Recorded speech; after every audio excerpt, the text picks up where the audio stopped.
folks, how are you?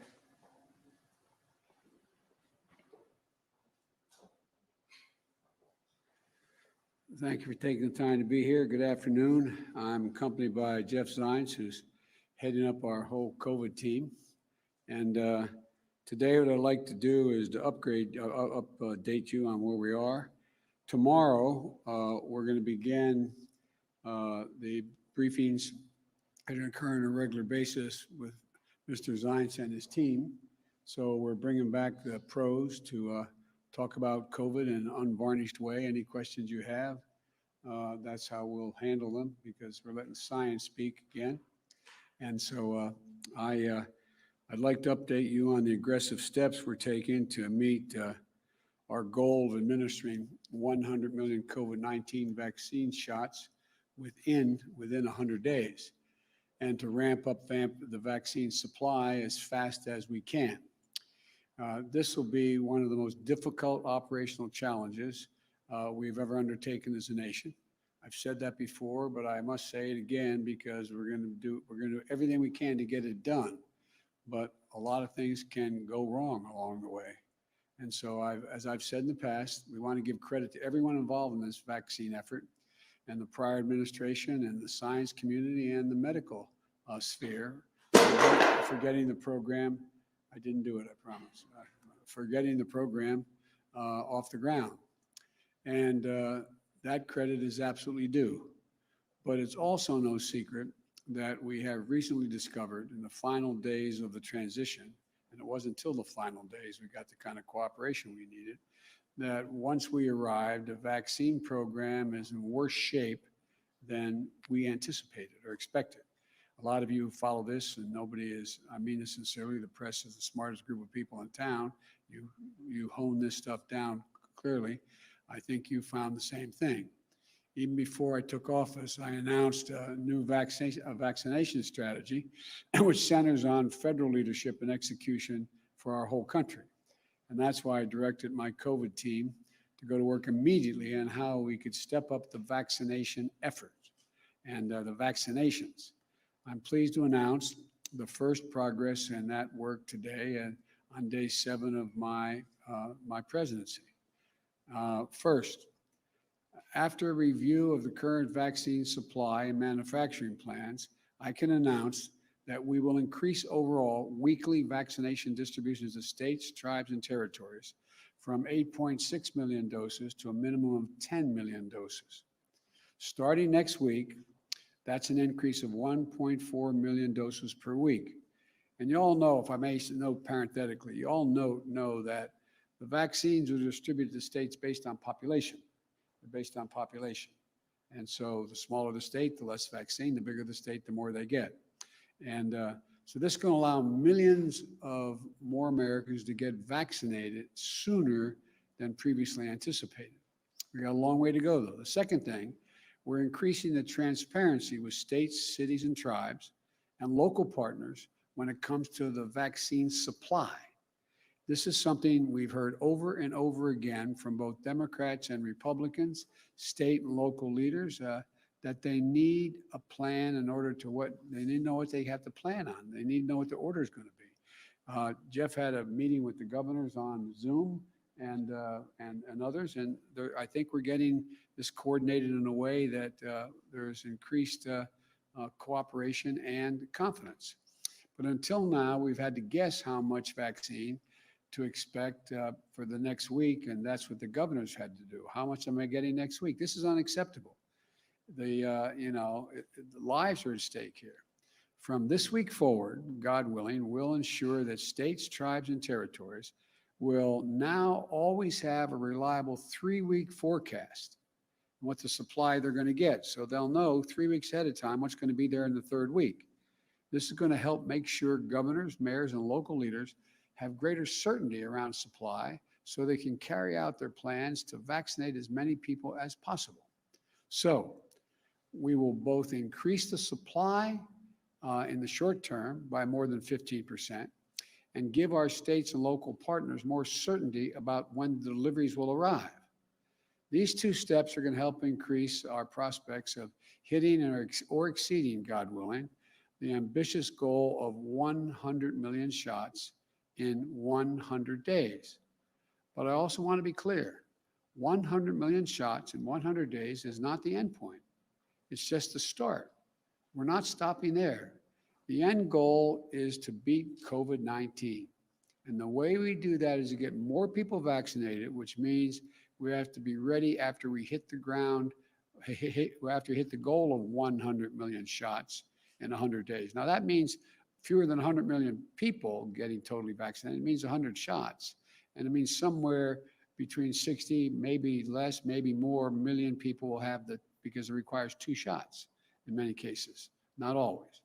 So today I'm directing COVID-19 response coordinator Jeff Zients here to work with the Department of Health and Human Services to increase our total supply of vaccine for the American people. And we believe that we'll soon be able to confirm the purchase of an additional 100 million doses for each of the 2 FDA-authorized vaccines, Pfizer and Moderna. That's 100 million more doses of Pfizer and 100 million more doses of Moderna. 200 million more doses than the federal government had previously secured. Not in hand yet, but ordered. We expect these additional 200 million doses to be delivered this summer. And some of it will begin to come in early summer, but by the midsummer, that this vaccine will be there. And the order, and that increases the total vaccine order in the United States by 50%, from 400 million order to 600 million. This is enough vaccine to fully vaccinate 300 Americans by end of the summer, the beginning of the fall. But we want to make, look, I want to repeat, it'll be enough to fully vaccinate 300 Americans to beat this pandemic, 300 million Americans. And this is an aggregate plan that doesn't leave anything on the table or anything to chance, as we've seen happen in the past year. I've said before, this is a wartime effort. When I say that, people ask, wartime? I say, yeah, more than 400,000 Americans have already died. I think it's 411 or 12 have died in 1 year of this pandemic. More than all the people who died all the Americans who died in World War II. This is a wartime undertaking. It's not hyperbole.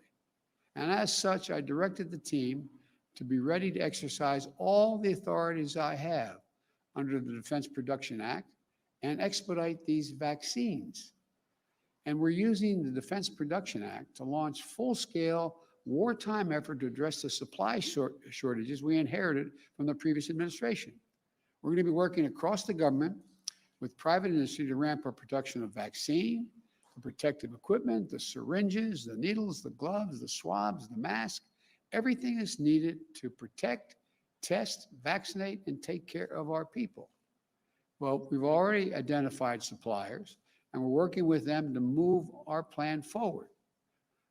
The biggest problem, I hope you're all asking me by the end of the summer, that you have too much vaccine left over. You have too much equipment left over. That's not my worry. I hope that becomes the problem, rather than we somehow find interruptions in supply or access. These aggressive steps to increase vaccine supply come on top of the steps we took last week to get more people vaccinated for free, to create more places for them to get vaccinated, and to mobilize more medical teams to get shots in people's arms.